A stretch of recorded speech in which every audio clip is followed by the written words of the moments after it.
Hello everyone, I'm Sharpedo43 once again, bringing you all week 8 of the Valhalla League. In this battle we're going to be facing Grizzbone and the Kansas City Kangaskans. For this battle I'm going to bring Armaldo, Lucario, the God, Milotic, Jolteon, and Sharpedo. Grizzbone on the other hand is going to bring a Uxie, a Zygarde, a Celesteela, a Tapu Koko, a Blastoise, and a Ninetales. Mega Blastoise by the way. And okay, so this team is a very scary looking team, not gonna lie, but it's definitely one of the more manageable teams in all honesty, just because previously I had to face more devastating kind of teams. Like what I'm saying here is that this guy's team doesn't have an Uber, so I don't have to worry about getting manhandled in all honesty. So if I do lose this battle, I don't have to worry too much about it being one-sided, because let me tell you that I think a lot of the battles that I lose in this league have been just losses because of the Ubers, and they really do a number on me. It's ridiculous. But for this battle, I'm actually hoping that I actually do a lot better this time. So here we go. The team that I brought it because I was expecting a good chunk of this guy's team, and as you can see, I do predict a good chunk of it. I predict at least 5 of his brings, with the exception of Ditto, because Ditto was the only thing I was definitely expecting him to bring, but he did not bring it. Instead, he actually brought the Ninetales, which is a mon that it can be dangerous in all honesty, because it can handle Bulu, it can handle Lucario, and it definitely hits Sharpedo really hard. And if it's running like something funny like Bloom Doom or something, it could even get past Sharpedo's protecting attempts. As for Jolteon, it might not be able to KO it with like Thunderbolt or something, but it can retaliate with a Fire Blast, and it'll definitely KO Jolteon because drought and whatnot. Armaldo is not gonna take a Fire Blast under drought very well either. So, but Armaldo does do damage to a lot of his team nonetheless. It's kind of meant to be an offensive mon, so as well as Lucario. Like a lot of this team is actually, like on my side, that is, it's intended to be offensive for the most part. So I'm actually hoping that with what I prepare for here against Grizzbone, I'm able to actually deliver and actually if I beat him, get a good score.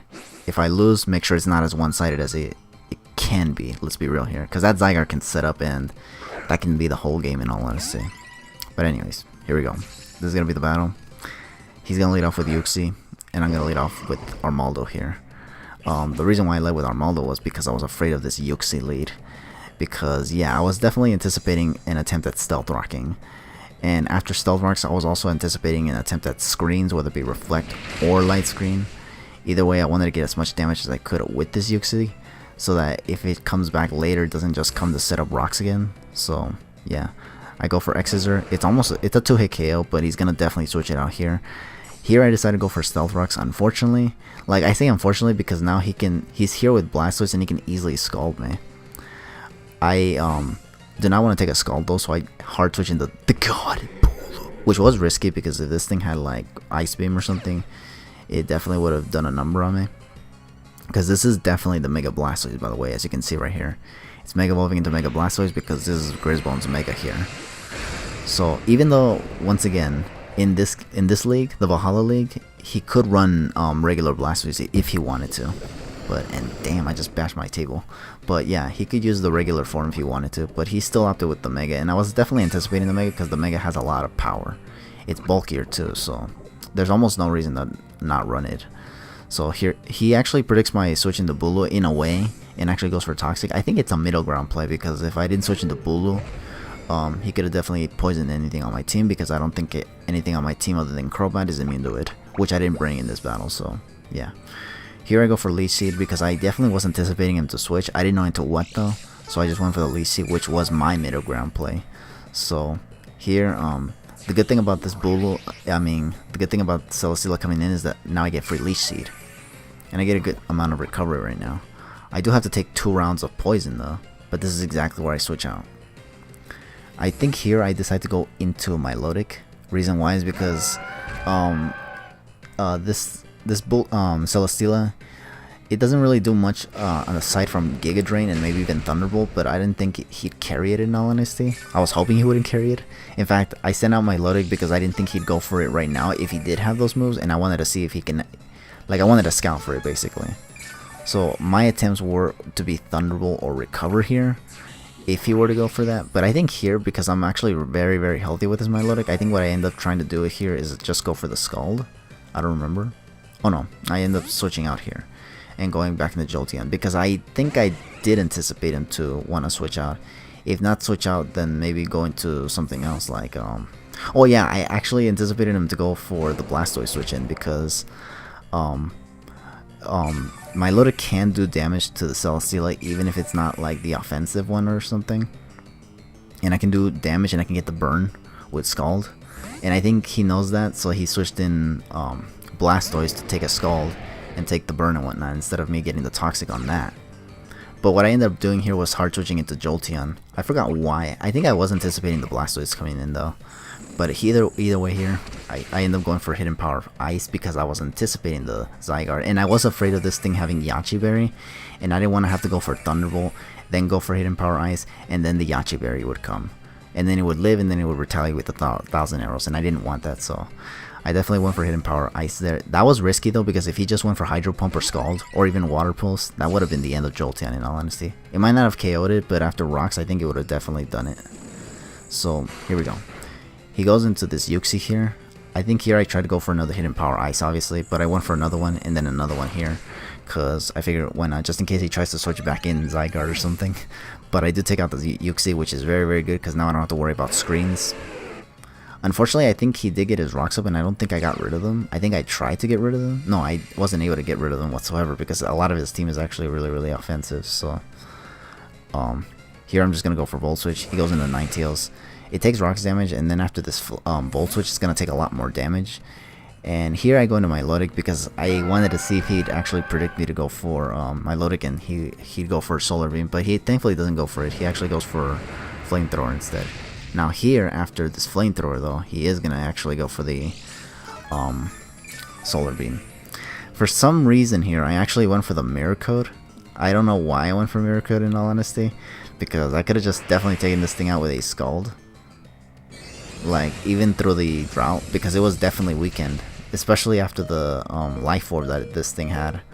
It was definitely in range of a Scald to take it out. Going for this Miracle was actually, it could be a debatable play in all honesty, because what if he actually went for Nasty Plot right there? That could have been the whole game in all honesty, I think. Maybe not though, because I do have Lucario in the back of my team still. But either way, here he's going to go into Zygarde now. I didn't know what this thing wanted to do. I think here I decided just stay in and go for Ice Beam, just in case he tries to set up a Substitute or Dragon Dance or something. I do have Ice Beam on this Milotic, so I figure why not go for it, just to make sure he doesn't do anything and just take out my Milotic with 1,000 arrows, which is good for me now, because now I can just send in Jolteon here and just go for Hidden Power Ice, which is what I do here. At least I think that's exactly what I do. Yeah, I do go for the Hidden Power Ice. He stays in, I'm guessing, because he was hoping maybe I'd over predict, but thankfully I did not, because let me tell you, there was a quarter of me that actually wanted to go for the Volt Switch here, but I decided not to. And the reason why I thought of going for Volt Switch was because of this Tapu Koko coming in to take a Hidden Power Ice and then hitting me real hard with Dazzling Gleam. So thankfully I stick to my plays and actually went for the Hidden Power Ice, which takes out the Zygarde, which is really good, because that's one of his biggest threats, if not his most biggest threat in his team, because Zygarde is actually really broken, especially if it's a double dancing variety. But here we go. He's gonna go into Bowser now, or the Blastoise, for some reason, and I'm just gonna Volt Switch and go into, I forgot what, but I do take out the Blastoise, which is really good. And now I'm just gonna go into the God. I think the reason why was just to get rid of this electric terrain, because once again I don't want Tapu Koko capitalizing on the electric terrain, so I figured send out Bullet to at least get rid of the terrain. I do get some recovery with the grassy terrain as well, while also taking poison, but I got more recovery than I got poison here. However, he is gonna send out the Tapu Koko once again, just to go for the, or just to get the electric terrain back up. Now here I think I switch out here though, because I didn't want to. Oh no, I actually stayed in. Okay, so I stayed in. He goes for U-turn, and I think I go for the Nature's Madness right here, predicting the Celesteela to come back, which is still relatively healthy, albeit it's gonna take some rocks damage. Oh no, I go for the Leech Seed. I thought I went for Nature's Madness. I could have sworn I went for that, but I guess I didn't. I went for the Leech Seed instead. and this Celesteela is gonna get leftovers, which is pretty annoying. I'm gonna get Leech Seed, which is really annoying, but at the same time very good, because Bulu gets some recovery once again, although it has to take 2 rounds of damage, so it kind of negates the recovery I got from Leech Seed. But the reason why it's good to still have the Leech Seed on the Celesteela is because now I'm gonna hard switch into Lucario, and if he predicts me and goes for Air Slash, it's gonna take an amount of damage but also get some HP back because of the Leech Seed. So here he's gonna go for the Heavy Slam, I guess anticipating me to stay in. There's moments in this part of the battle where you can kind of see why he would think that I'd stay in all honesty. It almost seems like I don't have much to lose, but yeah, I don't know. I send in Lucario regardless of the circumstances just because I wanted Lucario to do something here. I went for Flash Cannon right here because I was afraid of him just switching in Tapu Koko to take a Aura Sphere or Close Combat. It would resist it, and then it would definitely take an E-Speed and then hit me with Thunderbolt, which would definitely take out Lucario from where it's at, even from what it had prior to less than half HP. So here, I'm going to get more Leech Seed, which is nice, because this Lucario is kind of... It's getting a lot of HP back thanks to the fact that Celesteela has a lot of investment in HP, it seems. But here I decided to go for Nasty Plot because... this is what I wanted to go for initially, but again I was afraid of the Tapu Koko coming in, so I just went for Flash Cannon. But then I realized, you know what, maybe he's not going to switch out, so I just went for Nasty Plot right there. And then I just go for the Aura Sphere here. He doesn't seem to have Leech Seed on this Celesteela either, because if he did, he probably would have gone for it here. I don't even think he has Protect, which is actually kind of odd because, again, he probably would have gone for it. And once again, odd because he doesn't have Flamethrower either. This Celesteela can get all kinds of coverage and yet it doesn't have anything. That's kind of odd. But anyways, I do take out the Celesteela nonetheless. And then here I decide to, or he's going to go into Cocoa Puffs, which is the Tapu Koko. Now here, I know this thing is going to outspeed me, obviously, because this Lucario is not Scarf, obviously, if the Nasty Plot wasn't obvious enough. And I'm just going to go for the Vacuum Wave here, just to get some chip, because I know that from where it's at, nothing on my team can just simply take it out. He is going to go for Wild Charge. This is actually kind of good for me because this weakens the Tapu Koko even further. I was afraid of this thing just going for Thunderbolt on me and attacking with no repercussions, but it does have Wild Charge, which is good because, again, it takes recoil damage. But this kind of gave me the idea that, you know what, this thing is going to definitely go down to the God Bulu. However, unfortunately, this man actually has Supersonic Sky Strike on this Tapu Koko.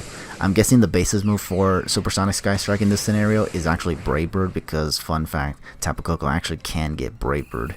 And it's a very good coverage move against the God Bulu. Because I don't know if you people know this, but the God Bulu is actually a Tapu that's actually able to handle all of the Tapus that are in the game, obviously, like Tapu Lele, Tapu Fini, Tapu Koko. But Tapu Koko has Brave Bird, which kind of allows it to get around the whole resisting electric moves and whatnot. So yeah, as a result, here it's gonna take out the God Bulu, which sucks. But I still have this very bulky Armaldo here that can definitely take a Wild Charge. And I'm just gonna go for an X Scissor, which albeit resisted, it's my most accurate move. I think I had Rock Slide as well on this Armaldo. I don't remember if I did or not, but I went for X Scissor nonetheless because I don't want Rock Slide to miss. So that's going to be the whole game. We take out Tapu Koko, and that's going to be the whole game. I think we win this 3-0, I believe. Yeah, 3-0, I think. But, yeah, so that's going to be the whole game. Good game to Grisbone. Thank you all for watching Week 8 of the Valhalla League. Stay tuned for Week... Actually, I think we're not going to have Week 9, actually. Yeah, we're not going to have Week 9 because my Week 9 opponent is actually not going to battle because she dropped out of the league. And there's nothing we can do about that. So yeah, we're gonna take a forfeit win on Week 9, just so you guys know what's up, what's gonna be coming next.